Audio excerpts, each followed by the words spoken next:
And thank you for listening to Utah Public Radio. Up next, it's our weekly movie review. Here's our film critic, Casey T. Allen. I know this film was released a few weeks ago and may not be as fresh in people's minds as other newer releases, but Blonde has become polarizing enough with critics and viewers that I had to prepare my own comments. First of all, it's important to remember Blonde is adapted from a novel of the same name by Joyce Carol Oates, first published in 1999. This novel is more like a work of historical fiction because it blends real-life historical events of Marilyn Monroe's life with imagined private conversations and explorations of personal relationships we will never know the truth about.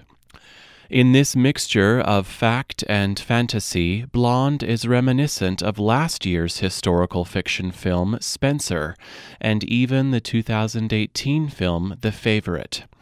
With much of Blonde relying on creative license, it goes in a surprisingly very dark direction. Our main character endures a mentally abusive mother, sexual assaults, abusive marriages, and failed pregnancies. All this subject matter, along with a lot of female nudity, easily gives this film an NC-17 rating, and a film with this rating is not a film for everyone. Having a running time of 2 hours and 47 minutes, I understand this movie is long and has a lot of tragedy and sadness thrust upon viewers, and that can be too much for some people. Blonde has zero comic relief and no moments of levity, but its consistent solemnity helped me understand this film is not a biopic, not a tribute to Marilyn Monroe's life, and not even a cautionary tale on the dangers of Hollywood.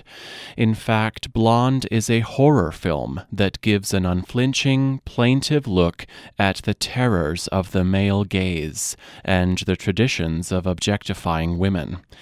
Much of the film is covered in grim shadows and black and white coloring. Marilyn Monroe sees phantoms from her past and talks with some of them as they haunt her through the years of her fame as a 1950s movie star. From innocence to rage and woundedness to a dreamy yearning, Ana de Armas is so incredibly authentic as Marilyn Monroe. Her transformation is a masterful sight to behold and a strong shot for an Oscar nomination. Blonde may not be an easy film to watch, but it's an incisive representation of the Me Too movement and will still get people talking. For Flix at 48, I'm Casey T. Allen.